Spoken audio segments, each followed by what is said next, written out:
Hello বন্ধুরা, কেমন আছেন সবাই? আশা করছি সবাই সুস্থ আছেন এবং ভালো আছেন। চরিত্রহীন উপন্যাসের ৬৩তম পর্বে আপনাদের সকলকে স্বাগত। চলুন শুরু করা যাক। আর সে বলিতে পারিল না। দুই করতল চোখের উপর চাপিয়া ধরিয়া চুপ করিয়া গেল। কিরণময়ী কোনো কথাই বলিল না। দুই চক্ষু বিস্ফারিত করিয়া তাহার মুখের পানে চাহিয়া রহিল। তাহার অন্তরের বিপ্লব শুধু তাহার অন্তর্যামী জানিলেন। ক্ষণকাল পরেই দিবাকর কথা কহিল। নিরতিশয় ব্যথিত কণ্ঠে বলিতে লাগিল, কাল তুমি বললে উপিনদার মাথা হেট করে দেবে। সে রাত্রে তোমাদের কী কথা যে হয়েছিল, কোন রাগে যে এ কথা বলিয়েছিলে, তাই এখন আমি ভেবে পাইনি। হেতু তোমার হয়তো কিছু আছেই, কিন্তু সে কারণ যাই হোক, ও মাথা হেট করবার দুঃখ যে কত বড় তা যদি জানতে অমন কথা মুখেও আনতে না। তাছাড়া ওসব মাথা যদি হেট হয়েই যায়, তবে কোনো দিন নিজের মাথা তুলব আমরা কোন দিকে চেয়ে? তুমি সে চেষ্টা করো না। যতক্ষণ না তিনি হেট হয়ে আমাদের পানে তাকান, ততক্ষণ তার মাথা হেট করবার ক্ষমতা সংসারে কারো নেই বৌদি। এই কথাটা আমার সত্যি বলে বিশ্বাস করো। সেই গভীর রাত্রে এই দুটি বিপরীত প্রকৃতি উপেন্দ্রের প্রতি ভক্তি, শ্রদ্ধা ও ভালোবাসার তটে আসিয়া সহসা একান্তভাবে সম্মিলিত হইল। যেখানে কোনো বিরোধী ছিল না, যেখানে বলিবার অপেক্ষা শুনিবার, বুঝাইবার অপেক্ষা বুঝিবার আকাঙ্ক্ষায় নিরতিশয় হইয়া উঠিল। প্রত্যুষে কখন যে দিবাকর শয্যা ছাড়িয়া বাহির হইয়া গিয়াছিল, ঘুমন্ত কিরণময়ী টের পায় নাই। তাই ঘুম ভাঙিতেই সে দিবাকরের জন্য উদ্বিগ্ন হইয়া উঠিল। কাল রাত্রে কথায় কথায় কিরণময়ী অনেক কথাই জানিতে পারিয়াছিল। দিবাকর যে সত্যই কত নিঃসহায় এবং তার উপিনদাদা হইতে বিচ্ছিন্ন হওয়া যে তাহার পক্ষে কিরূপ মর্মান্তিক দুর্ঘটনা, ইহা অত্যন্ত নিঃসংশয়ে বুঝিতে পারা অবধি কিরণময়ী তাহার নারী হৃদয়ের নিভৃত অন্তঃস্থলে এতটুকু স্বস্তি পাইতেছিল না। এই সরল, বিনীত, সত্যবাদী ও সচ্চরিত্র যুবকটিকে তাহার জীবনের প্রারম্ভই অকারণে কক্ষভ্রষ্ট করিয়া দেওয়ার অপরাধ তাহার ঘুমের মধ্যেও তাহাকে বিধিতেছিল। তাই সে ঘুম ভাঙিতেই একটা অভিনব স্নেহের সহিত, বেদনার সহিত এই নিরপরাধ হতভাগ্যের দিকে প্রথমেই মুখ ফিরাইয়া দেখিল। দিবাকর নাই। উঠিয়া বাহিরে সন্ধান করিয়া দেখিল, দেখা গেল না। তাহাদের বয়কে ডাকিয়া অনুসন্ধান করিতে বলিল, সেও দেখা পাইল না। সেই অবধি কিরণময়ী উৎকণ্ঠার সহিত অপেক্ষা করিতেছিল। কিন্তু আজ এই উৎকণ্ঠার মধ্যেও বহু দূর আগত মৃদু সুগন্ধের মতো একটি অস্পষ্ট আনন্দের আভাস উপলব্ধি করিয়া তাহার হৃদয় পুলকিত হইয়া উঠিতেছিল। সেই অতি তুচ্ছ দিবাকর, যাহাকে সে কোনোদিন ভালোবাসে নাই, কোনোদিন ভালোবাসিতে পারে না, বুদ্ধির বিপাকে তাহারই ঘর করিতে হইবে, ভালোবাসার অভিনয় করিতে হইবে। জাহাজে উঠিয়া পর্যন্ত এই ধিক্কার ভিতরে ভিতরে তাহাকে যেন পাগল করিয়া আনিতেছিল। আবার এইখানেই শেষ নয়, এই দেখানো ভালোবাসার টানাটানি একদিন ছিঁড়িবে। এই সদ্যলীলা একদিন যে কিছুতেই ভালো লাগিবে না, ডাক্তার অনঙ্গমোহন সে শিক্ষা ভালো করিয়াই দিয়াছিল। সেই দুর্দিনের এ যে প্রাণান্তকর ঘৃণার ফাঁস কাটিয়া কাটিয়া তাহার গলায় বসিতে গিয়াছিল, সে দড়িটা সে যে কোন অস্ত্রে কাটিয়া ফেলিবে, এ দুশ্চিন্তার সে কোথাও শেষ দেখিতে পায় নাই। কিন্তু কাল গভীর রাত্রে উপেন্দ্র রাজ সিংহাসনতলে বসিয়া উভয়ের সন্ধিপত্র যখন স্বাক্ষরিত হইয়া গেল, তখন ঘুম ভাঙিয়া এই নিরীহ ছেলেটার জন্যই করুণায় ব্যথায় কিরণময়ী একদিকে যেমন পীড়িত হইয়া উঠিল, এই অবশ্যম্ভাবী ঘৃণার বিভীষিকা হইতে মুক্তি পাইয়া তেমনি হাঁপ ছাড়িয়া বাঁচিল। একলা ঘরের মধ্যে বসিয়া সে নিঃশ্বাস ফেলিয়া বারংবার এই কথাই বলিতে লাগিল, আর আমার ভয় নেই, আমার কোনো ভয় নেই। যাকে ভালোবাসতে পারবো না, অন্তত স্নেহে দিয়েও তার মনের কালি অনেকখানি মুছে দিতে পারবো। তথাপি একটা ভয় তাহার মনের মধ্যে উকি মারিতে লাগিল, পাছে অগ্নির প্রলোভন সংবরণ করিতে না পারিয়া একদিন দিবাকর পতঙ্গের মতো পুড়িয়া মরিতে বদ্ধপরিকর হইয়া ওঠে। তাহার রূপের আকর্ষণের যে কী দুর্নিবার শক্তি, ইহা তো তাহার অবিদিত ছিল না। মনে পড়িল তাহার মৃত স্বামীর কথা। সেই শুষ্ক কঠোর মূর্তিমান বিদ্যার অভিমান, বিজ্ঞানের শক্ত বেড়া দিয়া যিনি অত্যন্ত সতর্ক হইয়া দিবারাত্র নিজের স্বাতন্ত্র্য রক্ষা করিয়া চলিতেন, সেই স্বামী, তাহার কাছে সে তো একদিনও যাইতে পারে নাই। তবু তো দিন কাটিয়াছিল। লিখিয়া পড়িয়া, ভাত রাঁধিয়া, শাশুড়ির বকুনি খাইয়া, ঘরের কাজকর্ম করিয়া দিনের বেলা কাটিত।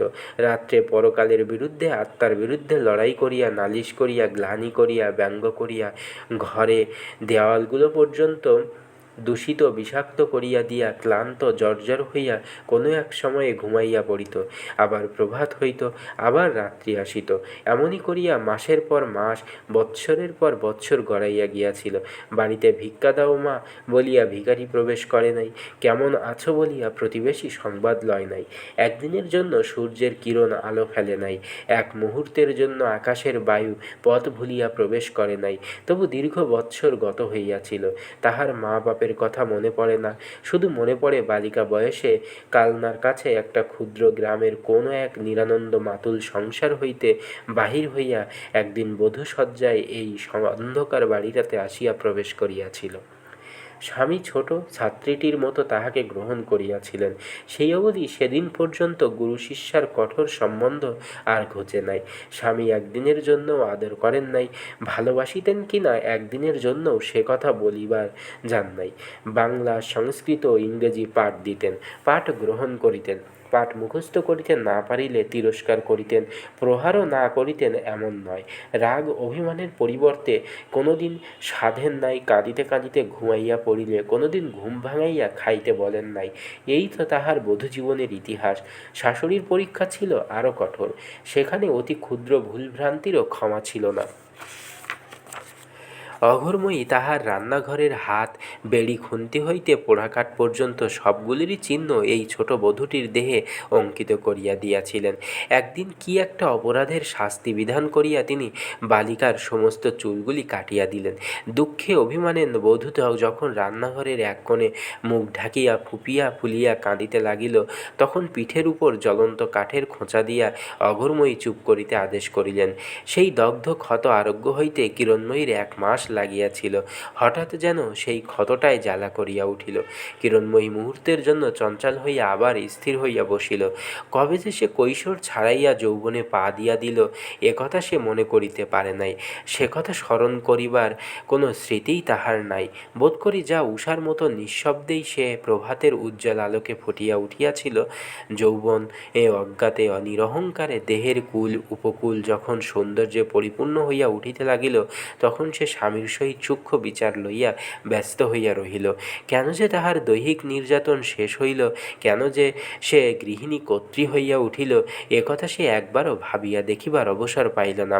স্বামী বলিতেন, সুখী শিবের একমাত্র লক্ষ্য এবং আর সমস্ত উপলক্ষ্য, দয়া ধর্ম পুণ্য এ সমস্তই ওই উপলক্ষ্য। হয় ইহকালে নয় পরকালে, হয় নিজের না হয় 5 জনের, হয় স্বদেশের না হয় বিদেশের।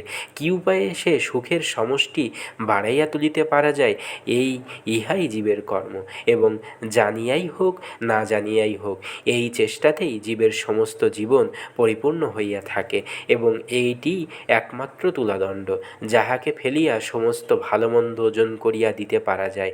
নিজের কি পরের সেদিকে চাহিয়া না। কিরণ, তুমি কেবল একটি বুঝিয়া দেখিবার চেষ্টা করিবে, ইহাতে সুখের মাত্রা বাড়ে কিনা। কিরণ কহিত, ঠিক তাই, কিন্তু কি করিয়া জানিব আমার কাজে সংসারে সুখের সমষ্টি বাড়িতেছে? সুখের চেহারা তো সকলের কাছে এক নয়। হারান তাহার জ্যোতিহীন চোখের দৃষ্টি ক্ষণকালের জন্য ঝুলমাখানো অন্ধকার কড়ি বর্গার দিকে নিবদ্ধ করিয়া বলিত, খণ্ড খণ্ড করিয়া দেখিলে এক নয় বটে, কিন্তু সমগ্রভাবে এক। তোমাকে তাহারই উপরে বিচার করিতে হইবে। কিরণময়ীর কাছে সুখের কোনো রূপই সুস্পষ্ট নয়। সে অসহিষ্ণু হইয়া বলিয়া উঠিল, খণ্ড খণ্ড করিয়া সমগ্র করিয়া ওসব কথার কথা। নিজের কিসে সুখ হয় এইটেই বড়জোর মানুষে বুঝতে পারে, তাও আবার সবসময়ে সব অবস্থায় ঠিক মতো পারে না।